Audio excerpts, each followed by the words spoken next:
So thank you, Paula.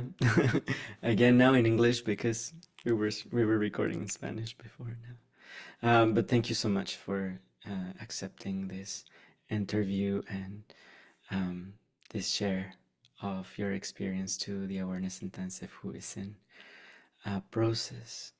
And well, my first, I would like to leave the stage for you. So maybe you can talk us about how was your experience with being invited to such a process, and what did that mean for you when you heard, oh, there will be a process called Awareness Intensive. Who is in? What happened? What happened in you?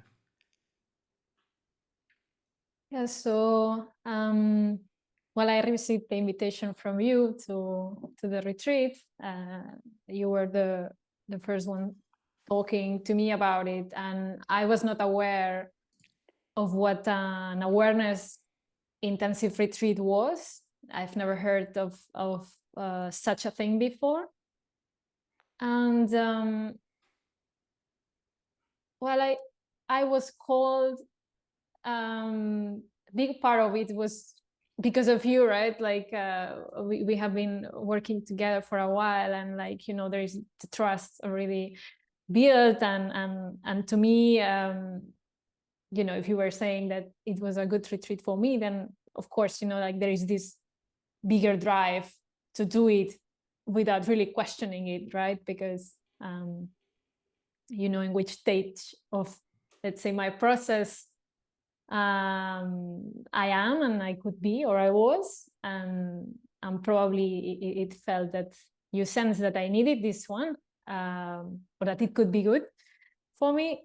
So yeah, I believe it was like back in March or something when you mentioned about this, and then the retreat was in November. And curious enough, during all these months before the retreat, I didn't even think too much about it. It was just like maybe 1 month before the retreat was taking place that I started to, yeah, there were some movements happening already. And at first I thought that it was going to be similar to a Vipassana, like a retreat in silence most of the time. And yeah, that it was going to be like a lot of time by ourselves. I had this in mind. Then there was also some resistance when we were like 2 weeks before going. Kind of always happens to me when I go on a retreat. There is always resistance, or even a trip, right? Like you organize a trip somewhere, and the days or weeks before, it's like, I hope all goes well, I don't forget anything, and this kind of stuff. But also the resistance about what I'm gonna be finding, right? Of the not knowing, sleeping in a place that is not my home, and all these more like comfort things come out. So yeah, essentially I didn't know what I was going to expect, but definitely was not what happened. I didn't expect that was happening. I mean, that happened what ended up happening. Yeah, long story short, it's just something I've never thought, something unfurled inside of me that I never thought it possible, no? So yeah, maybe I'm dragging the answer too long, but essentially, yeah, bottom line is like, I went ahead because I trust you, and I trust that the recommendation was for a reason. And there were no clear, you know, like expectations. I've never done, for example, Vipassana before. So it's not like I have done many retreats and I thought, oh, it's going to be similar to, it's still kind of a new experience to me altogether. So yeah, I just thought it was going to be mostly silence, and yeah, essentially that was it. Mm-hmm. and I'm hearing that there was this trust about, okay, yeah, this might be good for me. And can you speak more about that yes that set up in you, like saying, oh yeah, maybe I should, or maybe this is a good idea. Hmm. And if Yeah. there is if there is not much to say about that, that's okay as well. Mm-hmm. Yeah, I guess the drive and the trust comes to the drive to say yes, and the trust comes from the place of um, having been in a bit of a turbulent year for myself. A lot of things have been happening, you know about that, and there was some sort of like almost felt that inside of me there was like a bomb ticking in some way. Like as the year was progressing, um, something, a big tension was accumulating inside of me, and it was just like getting bigger and bigger and tighter. And it's not like it's the experience was always like that, right? Like the experience is very complex.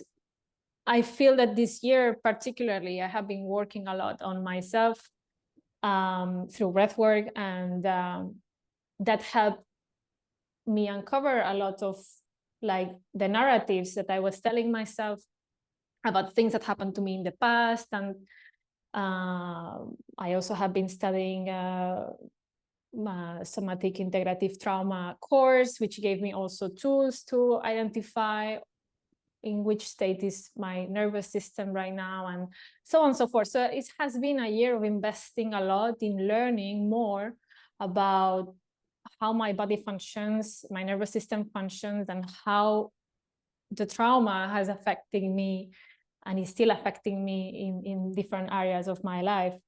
So it almost feels that was very intense.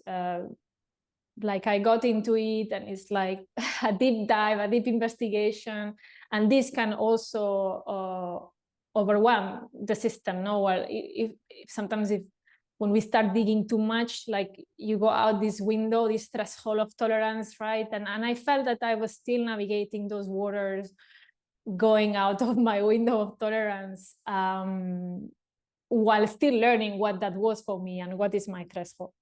So all this to say, I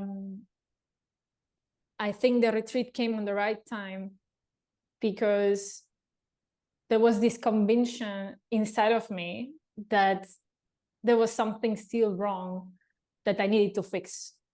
There was something broken because of X, Y, and Z that happened to me. And I have been uncovering it all this year. Now it's so clear, oh, this happened to me. Actually, what I was telling myself about this that happened, no, it had another thing to it, another flavor, another color. So it almost felt, but it almost felt that I was grasping the answer to something, and or the technique or the big release in which I'm fixed now. and I was not finding it. And there was this desperation, this sense of urgency inside of me. I lived with a lot of rushness inside, nervous, reading a lot, but still, like there was something. There is this like still. I'm understanding more my nervous system. I'm understanding more intellectually what's going on, but I still don't feel better. So I think inside of me, when you came and told about the retreat, there was this, probably I need a way out of all this bubble, all this framework in which I'm working on myself, that it's not proving to be really transformative. I mean, it's proving me to help me identify some things on the mind level, and saying, okay, maybe I'm hyper aroused now, or I'm in dorsal, but it's not. But what else, right? There was this still feeling of insatisfaction in some way. And this kept growing and growing and growing, thinking, okay, I keep investigating, and still I feel the same. And yeah, there was just the feeling of like maybe the retreat will give me a break of all this, of my daily life, my daily routine, my search for fixing the brokenness, and yeah, and at the end it proved to be just as if something crumbles and says, hey, this was not the way. So yeah. Mm-hmm. Yeah, so in all that turmoil, all these things that you were finding and all this seeking probably for an answer, how did that develop during the retreat, during the time that you spent during the awareness intensive? Hmm. Yeah, so well, it's funny, right? Because as soon as we arrive, you start having, especially after the first instructions, know of how the retreat is gonna go, then you start building. The mind starts thinking, oh, okay, so we will do this, and that means this might happen, no? Or you start making a picture. Your mind starts making a story of how we'll go and how you will feel about it. No, it's like constantly building stories, and it almost felt that the first days of the retreat, the mind kept like going back to the habits of like, okay, let's dig into the stories, you know, like the trauma, the how my body's feeling, you know, like of course the habits of the mind was checking on this absolutely every day, almost all the time, not giving myself a rest. And in the retreat was the same. There was, I have to say, there was not so much this feeling of wanting to push through and wanting to have a experience, like a certain experience. It was more like the mind kept doing what it did, no, like what it was doing up until now. And towards the end, or towards the middle or the end of the retreat, just felt like the mind itself at some point started to shut off, like started to shut down, saying like, okay, it's not working. Like it was clearly all this mind chatter and all this thinking about how I should fix myself. It's not working. This is not the way. And curiously enough, that started to be replaced by a feeling in the body. So there was an embodiment of a sensation that I was not familiar with. And I couldn't tell what it was, or I couldn't put, my mind was trying to tag it, right? But that was kind of the natural unfolding of like, essentially, if I was to try to bring this a bit with more clarity, the retreat for my mind was, what if you are heard all the time, without judgment, unconditionally? No, what would happen if you had the chance to speak out your mind so much all the time, unconditionally and without judgment? And for a person who likes to talk about emotions, about and about myself, not about how is my journey and so far, I like to share a lot this was candy, no? Because it's like, oh, I can get to share so much about how I'm feeling all the time. And even that at some point starts not making sense in some way, because you have said everything already, that it almost feels the cassette I was replaying in my mind all these years, all these narratives, I have said it so many times that I am bored now of hearing myself saying the same story. So the cassette is over, and then something happens, and you start, at least this was my experience, I start seeing that there is something else besides the cassette that it's replaying itself. So yeah, maybe I'm derailing a bit from the question, sorry, but yeah, I thought this was like a good way to recap essentially the experience, no? What would happen if you were listened unconditionally all the time? It was very surprising to see that, yeah. Mm. So I'm hearing that there was like a distancing from whatever the narrative was and noticing that there was something else there. Mm. So how was that for you to notice that, to really experience it? Mm. Yeah, it almost felt like I was there before, like, or my mind thought, okay, this conclusion that we are not what we think, that we shouldn't identify ourselves with thoughts, no, that we should let them go, and this kind of things is like, yeah, I knew this, no, like I felt like it's familiar to me, this thought. But what gave me the retreat, which I haven't experienced before, was an embodiment of that, because it almost feels like, when, at least in my experience, like when I was doing meditation at home or in other times in other places, I was kind of forcing myself to label my thoughts, oh, unpleasant or pleasant, and then just notice that there was already a fight. It's unpleasant, I don't like it, you know. And there was this,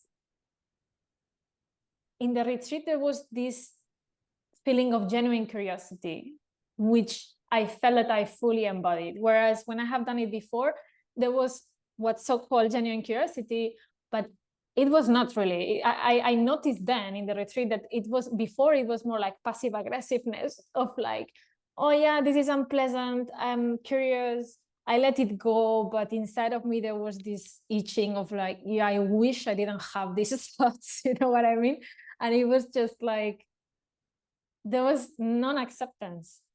I was not accepting. There was an expectation that when I meditate, I shed the negative thoughts and then I'm fulfilled by blah, blah, blah. But the Huizin is just turning the thing upside down. It's more like, how are you right now? And now, and now, who is in now? Who is in now? Who is in now? All the time. So this removes the wish of wanting to be in a certain way, because since you are constantly answering the question, you are realizing that this is the present moment. First of all, you feel this is the present moment. Constantly you are saying, this is how I am, this is who is in, this is who is in, this is how I feel. And then there is the acceptance comes right away. It's a direct experience with the acceptance. And yeah, so this is essentially how I would say it. Like, the Huizin helps you embody the acceptance, which before it was more like, I think I'm accepting. It was a belief that I'm accepting. The mind telling myself, my ego, like, I am accepting. Yeah, I'm accepting. But in the deep level, it was not. And I think it was super important, in my case at least, to have had this acceptance accompanied with a bodily sensation. So at some point on the retreat, besides the pain in the legs of being sitting, or my back was hurting, or these kind of things, I started to feel a sensation that I was not familiar with, some sort of like swirl in my body, in my upper body. It almost like was pleasurable. And yeah, it was like everything was coexisting. And then it's like, oh, actually my legs hurt, but I'm also feeling this, which is so nice. And And then you are still amidst the question, the koan, who is in, and it's like you start feeling, and you start identifying yourself with the feeling and not with the thinking, which also helps distancing, right? So yeah, I would say that for that question. Sorry, like sometimes I forget what is the question, but like, yeah. Well, I'm hearing that the process supported you to have that distancing and that feeling of accept to have to noticing that acceptance that was possible um, in the moment of the moment. Mhm. Mm. And how did this impact you afterwards? What happened? What happened after this noticing or after this acceptance? What changed in you? What did you notice that? How did it impact you? Mm. You mean like during the retreat? And after, yeah, you can talk Mm-hmm. about both. Mhm. Yeah, so there was joy, and it comes to me now just thinking about that moment. I mean, we just finished the retreat 3 weeks ago, so it's still very recent. And it comes to me, yeah, this feeling of my body is having an experience that hasn't had before. It's not a familiar place, but I like it. And then it's when I started to think, oh, wait, maybe this is the answer I was looking for. No? Which is like, before I was used to pushing hard, reading a lot, working a lot on myself in ways that were, they could be useful on some level, but this almost felt like this is the key to everything. It almost felt like I touched the bottom of all, no? of everything. So yeah, so the sensation of like discovering myself, what happens if I am asked constantly, who is in, how am I, in this moment? And then at some point, it was like a journey, like at some point it was like the mind telling the stories, the narratives, so many times that at some point you get bored of it and you see, okay, I guess I'm not those stories, because there is something else after those stories. No, once you get tired of explaining all the time, the cassette finishes, it's like, okay, there is something else besides the cassette. And then you start focusing more in the body. I'm feeling this sensation in my back, in my belly, in my legs. And at some point, there is this, since the koan keeps coming and keeps living inside of you, at some point there is, this turns into acceptance, and this turns into joy, in the sense of like, this is really the present moment. This is really what it is to be living in the present moment.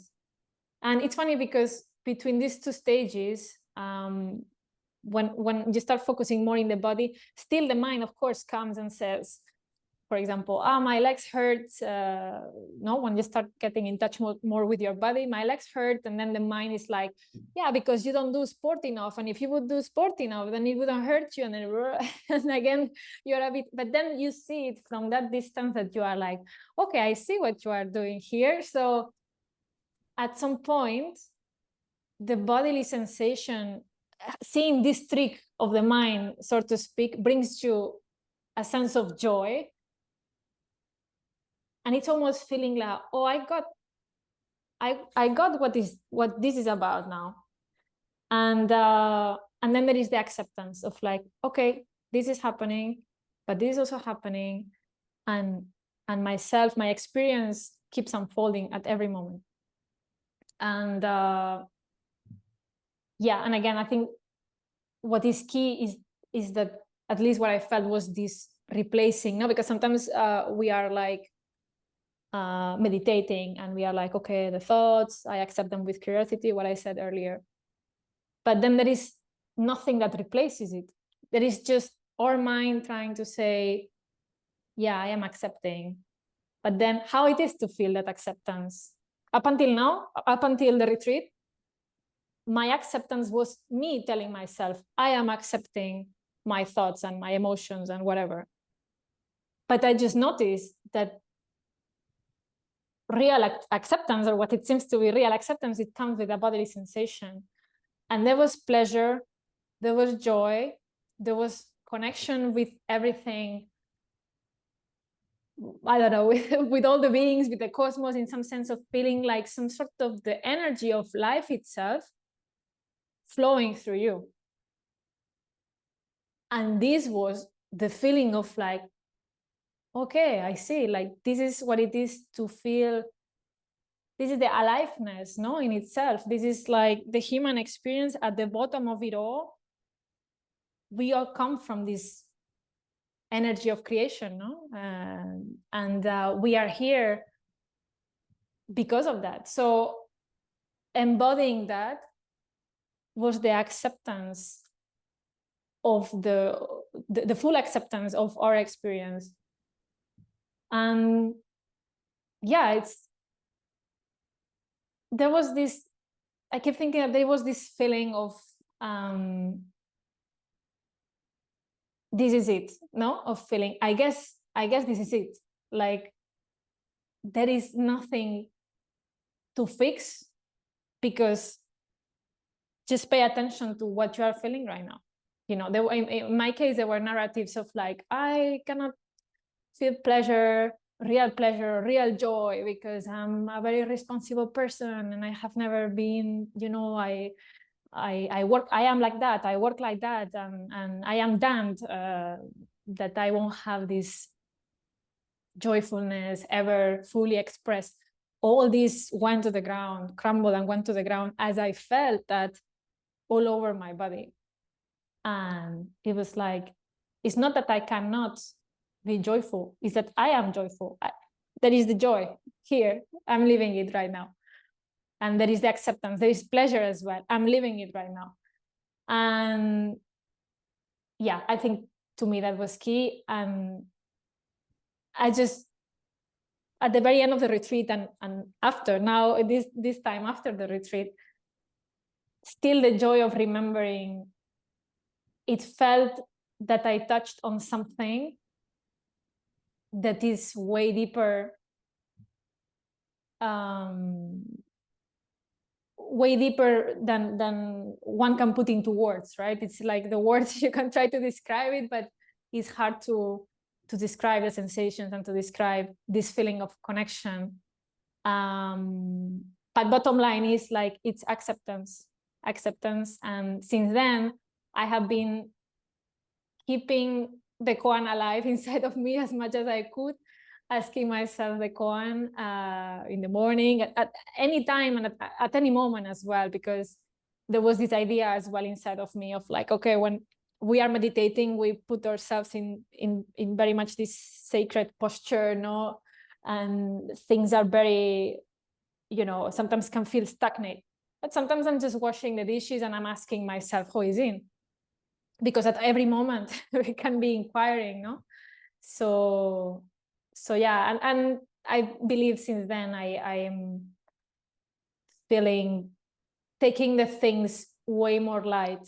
I feel that this sense of urgency of, I need to look for what is happening to me and fix myself, and really all this is gone, completely gone, because it has been to tap in the true self, in the authenticity, in the thing that connects us all. So yeah, this is essentially how it has been, the heritage, let's say, of the retreat.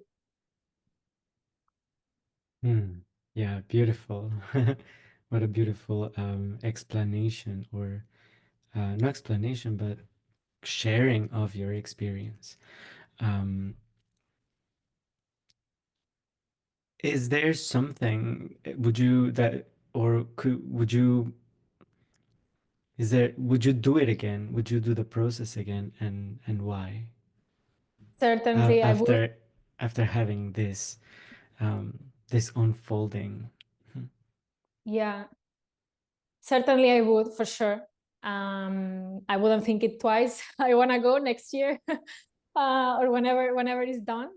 Um, yeah, because of course there was after the retreat, um, the mind was um, creating this narrative of like, oh, this sensation is very nice. I don't want it to go away, right? It's already like the expectation of wanting something, and that's already you're already in the trap, no?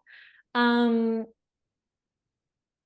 so there was this part of me thinking, oh, I wish I stay like this all the time, but this is like I'm not accepting, and this is like I'm fighting, or human nature, which we are creatures that make sense of everything or try to make sense, and that's why we create stories, right? So it's like the mind is crawling into every aspect of it, even like capitalizing on the good experience of something, no? And good itself, it's already a label of the mind, right? So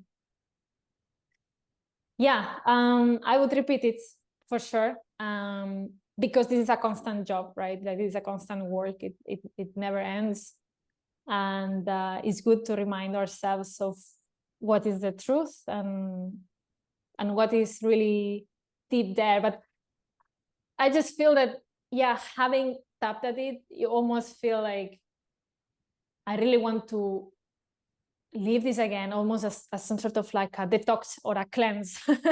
Because I don't know what is going to happen in few months, in 2 months, in three, um, but it almost feels like it's good to keep a maintenance in some way, and to tap again in the authenticity for sure. For sure, I would do it. Yeah.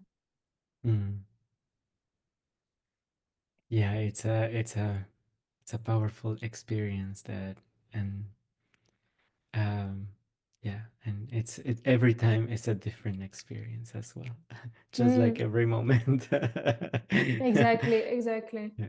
Hmm. Yeah, that's the thing, no? That I think next time I do it, I will think that I'm gonna have, my mind is already thinking that we'll have the same experience as now that I had, and it will want to have that same experience. But precisely that is not what is gonna happen, and that's why this kind of becomes addictive in some way, because you want to. It almost, this curiosity, genuine curiosity, unfolds in all the levels, and you say, okay, if this is not the experience I'm gonna have again, then what am I be gonna having? And that's now I'm driven to that again even more, because it's like, okay, I'm curious to see what is gonna happen now the second time, like yeah. Mm. Mhm. Well, thank you so much for sharing all that, and for accepting this invitation, and yeah, for sharing your experience Mm. with me and everybody that will be looking at this video. Thank you to you for Mm. wanting to listen to my testimony, and yeah, I just really cannot recommend it enough. It was an amazing experience, life-changing experience, in fact, and yeah, hopefully this can tingle the curiosity enough on others. Yeah. Mm. Beautiful. Yeah. Mm-hmm. Thank you so much, Paula, again, and maybe we will do an interview in Spanish another time.